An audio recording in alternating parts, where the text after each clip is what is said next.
in the wake of all of these mass shootings, President Biden addressed Americans tonight in a somber and impassioned speech. Crawford's Ella Sogomonian is live in our newsroom with what he had to say tonight. Ella. The president is trying to convince Americans that the only chance that we have to ending these mass shootings is further firearm restrictions. Gilroy, Laguna Woods, Buffalo, Uvalde, Tulsa. They are just some of the cities and towns that, although far from one another, now share something in common: tragedy at the hands of a deranged gunman. My fellow Americans, enough.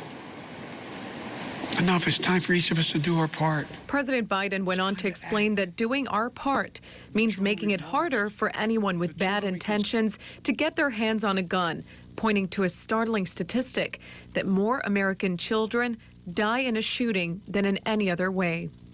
Nothing has been done. This time that can't be true.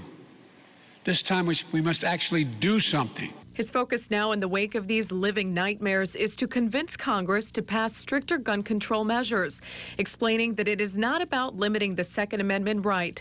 It's about making sure Americans have the right to safely go about their daily lives, like attending school or shopping, without the risk of these ordinary places suddenly becoming a battleground.